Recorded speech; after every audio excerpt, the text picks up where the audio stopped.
Hello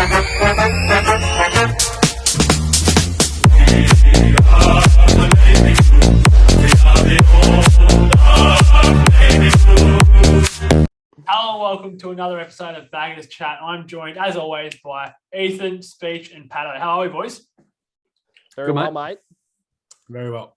That's the way, boys. All right, obviously we're going to be previewing the upcoming clash against the mighty Gold Coast Suns up at Metricon Stadium on Sunday at 4:10 p.m. Anyone making the trip up? No, mate. I wish, mate. No, you wish. Oh, you had the chance. Right, obviously, we will be going for 4-0, so it would have been a great game to be at. Obviously, we're filming this, what's today? Thursday night. So we've got the extended squad, I think, just came in. Sard returns, Dow, Nunes, Fogarty on, obviously, the extended bench. Sort of another one of the danger games, I guess, like in the sense that, you know, we did win last week, won by a point. We could have easily have sort of looking at the first quarter, we could have easily blown Hawthorn away. But then looking at the fourth quarter, we could have easily lost. So I guess it goes both ways. So it's one of the games we're actually expected to win, which I think is the biggest issue. You know, we weren't expected necessarily to beat the Bulldogs or probably Richmond. We're expected to beat Hawthorn, and then we almost blew it. So I guess it's one of them danger games where we're expected to win. So we'll see where it goes. But how confident are we feeling, boys? Heath? Yeah, I'm pretty confident. We've been confident since probably after the pre-season game against Melbourne. I think, as all of us have been saying, our system holds up well, and I think against anyone, against the best, we can really match up well against them. So, I think we should be favourites heading into this game. Absolutely, Pato. Yeah, very confident. I think the footy that we've played this year, every single game we've seen, just I mean, me personally being very confident, so we should be fine. But obviously Gold Coast are looking quite dangerous, but we should have them sorted on Sunday night. Absolutely, Speechley.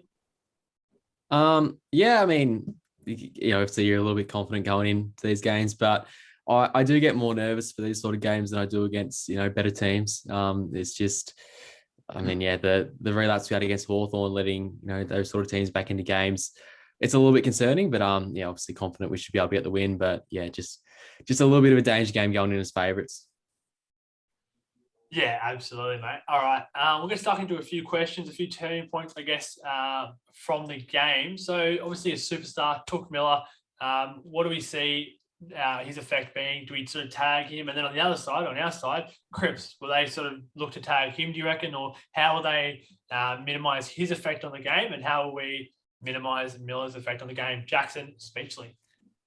Well, for my Supercoach team, I'd love for Miller and Cripps just to absolutely ball out, score 150 each. That would be amazing. But I don't really think we need to tag Touk Miller. I think the Giants obviously did well tagging him out of the game. That went a long way to them winning. But it's not our brand of footy to tag. I think to the free-flowing midfield with all the big guns in there, it's just, I don't think we really need to tag him. I agree, mate. Pato?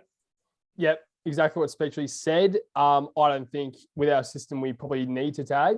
But obviously, if it's halftime and Gold Coast are up by 30 and Touk has 84 touches with 3 goals, I think George Hewitt will have to go to him.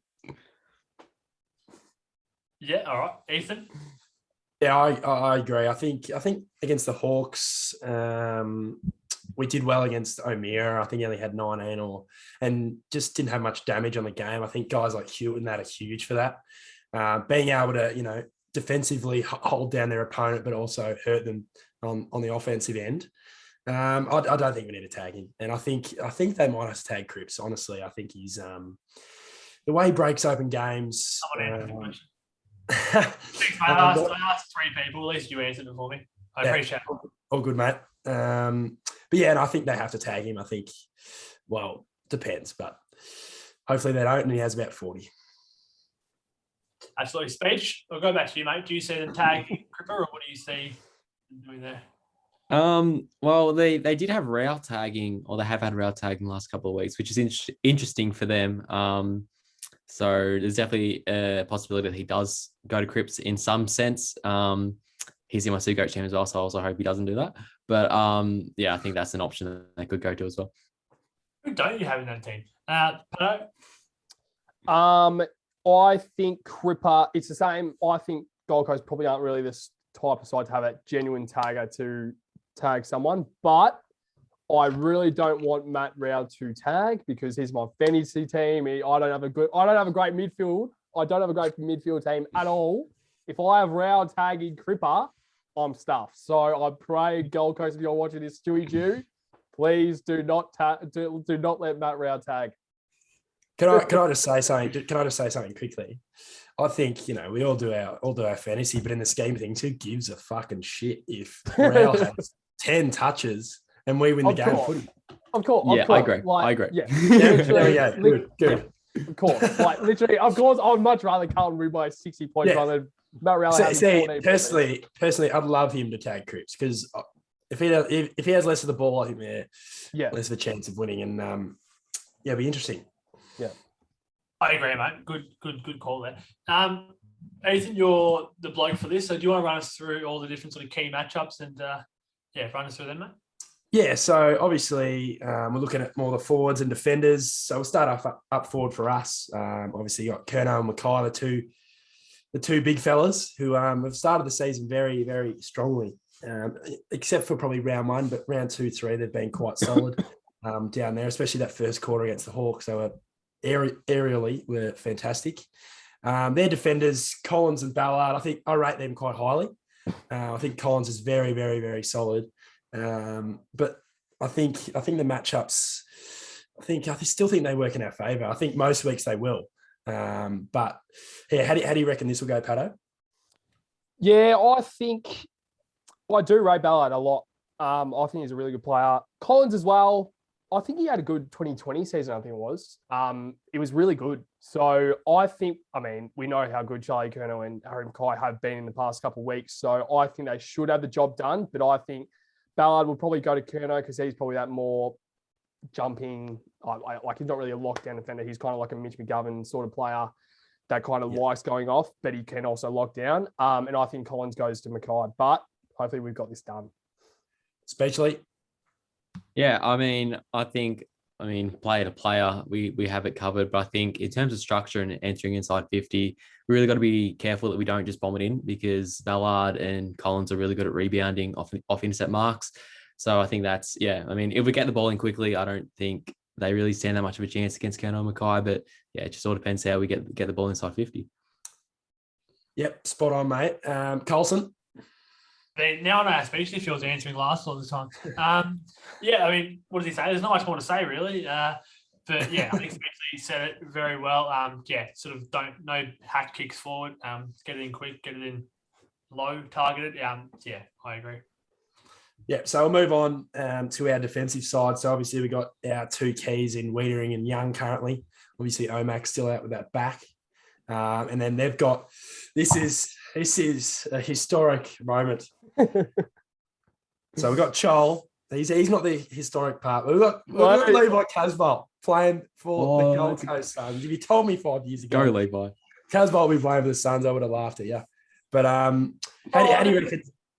Yeah, you go, mate. If you're going to tell us that he was playing for any team, and probably the Gold Coast Suns would be the more believable team. Yeah. So than Melbourne or Richmond or something like that. If you said he was playing for any team, the Gold Coast Suns would be the most believable one because they would take anyone. So. Yeah. Well said, mate. Well said. I'll well done, mate.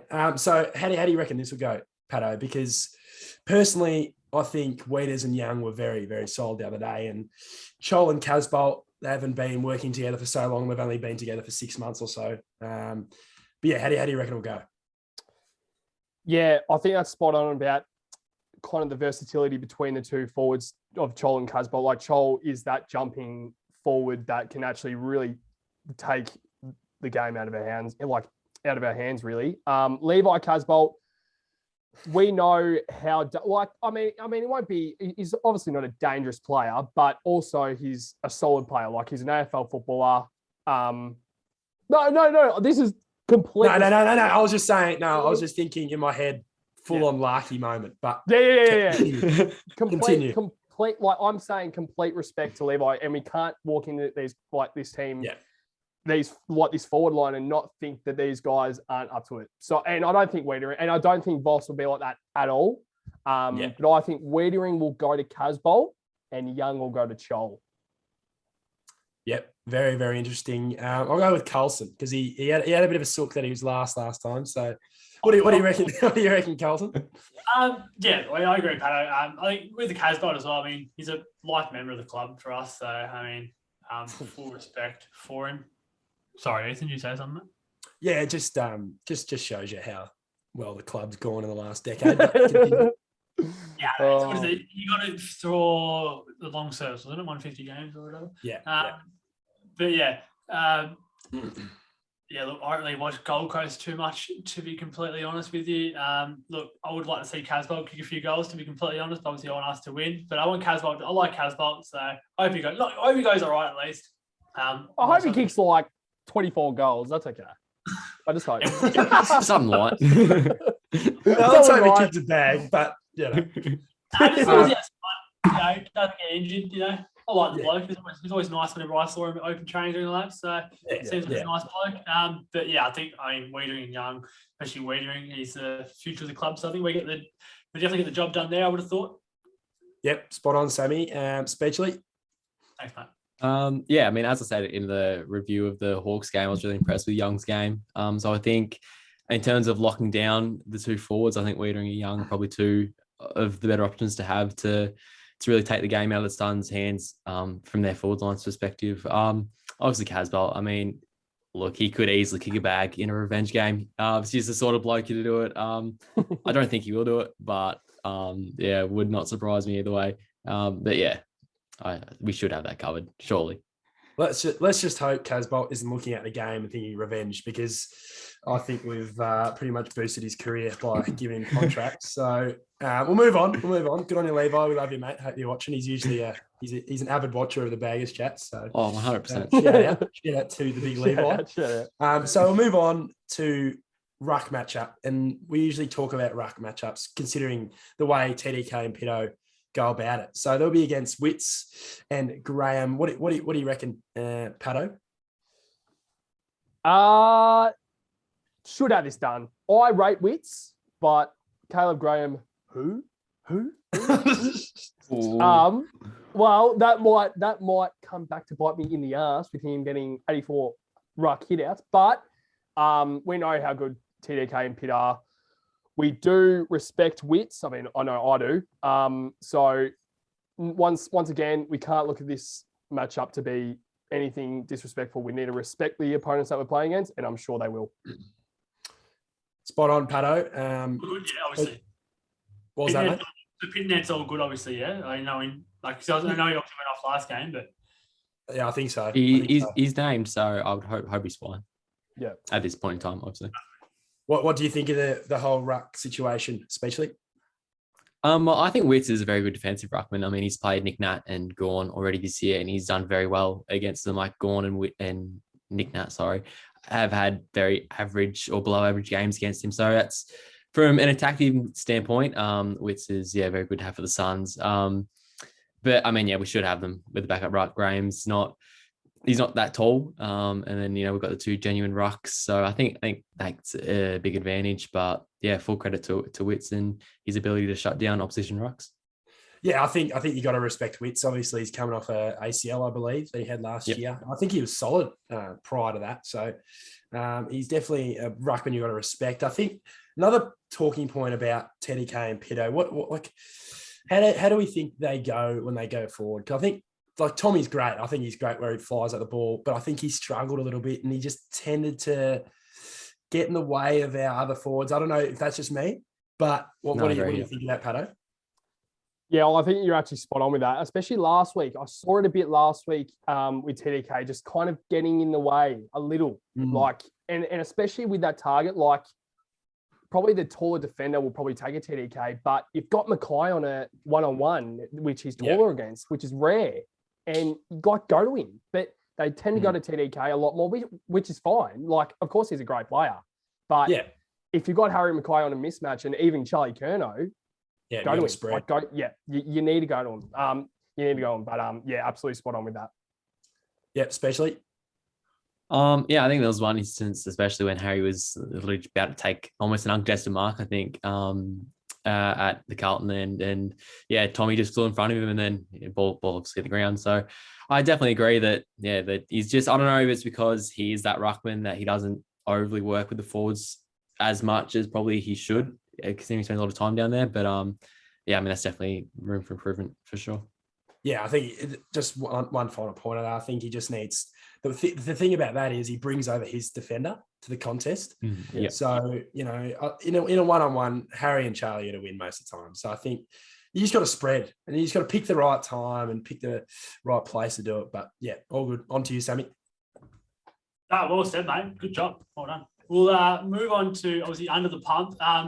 If you can come up with one. So obviously we've got a few suggestions here. So Fisher, Plowman, Williams, and also if he plays, Martin, Pato wrote down. So I think Martin's a bit stiff, isn't he? Didn't he come on like the last 5 minutes or whatever last week? I don't think it was even 5 minutes. I think it was like 3. The poor bloke drops one mark with a minute to go and he's under the pump. Under the pump. No. Drop him. There is a reason I put him down. Yeah. So just, yep. Well, I was trying to Pato. Who's under the pump, mate?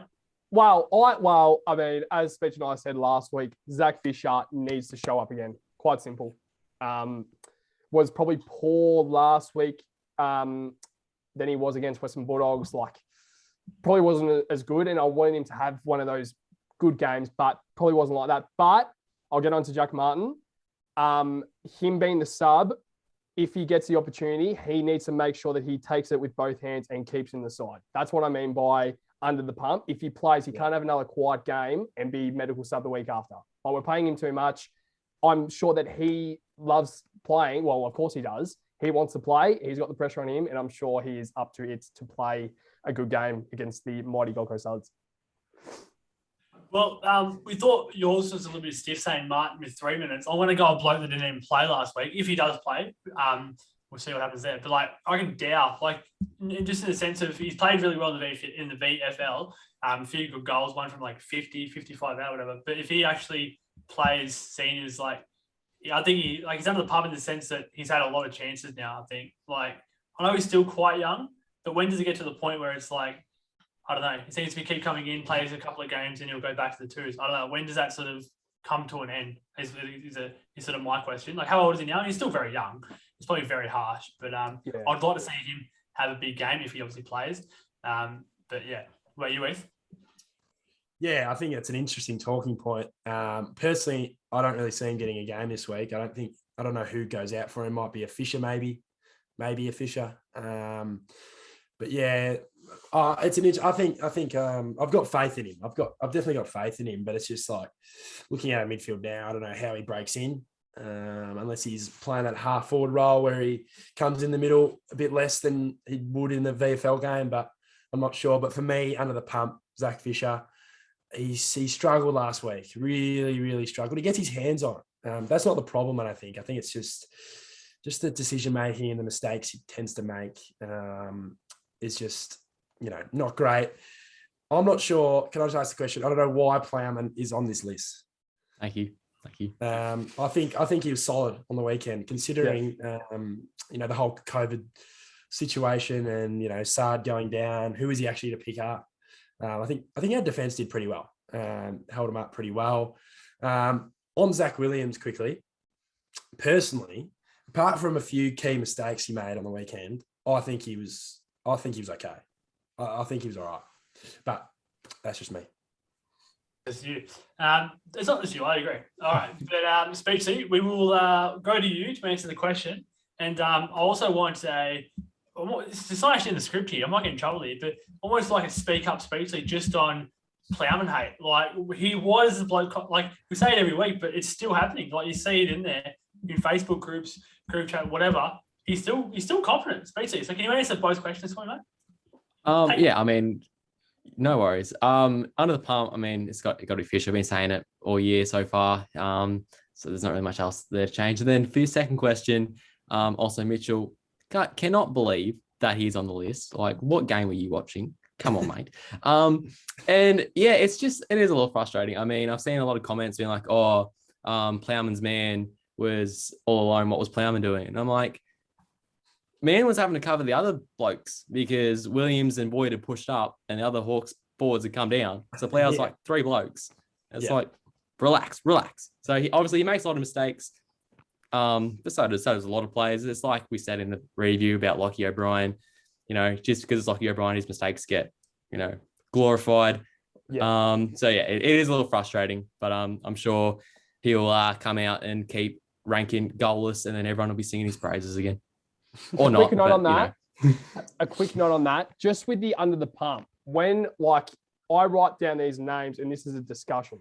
Me personally, when I write down this, like say Plowman, I thought he was terrific last week. Like there was but of course there's other people. Like we all have our opinions. We all have our different views. Obviously, last year with me, I love Lockie O'Brien, but you boys didn't really feel the same. Same thing was like with Plowman last year. I wasn't a fan of Plowman last year, but I thought he's actually been very good. So when I write down these names, it's not necessarily they're all out of the pump. It's just names that have kind of come to my head, and I'm like, maybe. But I thought I would ask the question. Bang. On your Pato. It is good, Pato, that you're right of reply, because you just had Ethan in space just abuse the shit out of you, mate. So I respect that. That was deserved. All right, good boy. So we'll get into, it's just about up. We'll get into some match predictions now. I want first goal scorer. I want best on ground. I want, obviously, who's going to win, and give me a margin. Speechley, go. Okay. First goal scorer, Lockie Fogarty, back in the team, replacing Durs, gets on the scoreboard first. Bog, I'm going to go with Cripper to extend his lead in the coaches' votes, and Baggers by 17. Oh, I heard a 7 then. I was like, hold on, they can't be you. You would say 70. Surprised you haven't said us. Pato. So, Jack Silvani, first goal scorer. I reckon that would be awesome to see. Best on ground, Samuel Walsh. I reckon he will have a comeback game. He was good last week, but he wasn't really talked about as much as he usually is. Next week, this week, he will have one of those 45 touches and 3 goals from Samuel Walsh. And Carlton, of course, by 43 points. Bang. We're going to put a team away. I like it. I heard best on ground, and he started with Samuel, and I think he knows I'm playing my first game in about a decade this week, so I've got to be excited. I might need to actually. I might change that. Samuel Coulson. Bang. Ethan. So first goal scorer, Matty Owies. I think he will kick a fair few on the weekend. He hasn't really had a bag or anything. Best on ground, I think Walshy's due. He said he was scratchy last week, but he had 32. So that shows you That's scary. That is scary. Expectations the kid has. And the final match prediction, obviously a very optimistic Carlton supporter, unfortunately, but I think we will win by 57 points. I would love to see that. I think very quickly. You go. Yeah. Sorry. No, you go. All right, quickly. We're not playing at night, so it won't be dewy.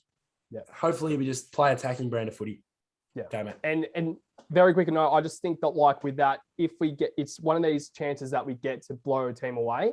And I think if we do that, just take it with 2 hands. Like obviously, as we mentioned during the review last episode, our percentage isn't strong. So this is one of our chances. It's our chance to go for it. Yeah. All right, beautiful. We're stuck into my prediction now, the most important one of the lot. So, first goal is to Harry or Charlie. Harry behind Charlie goal. Bang. Best on, I'm going to go Cripper and Blue Baggers by 75 points.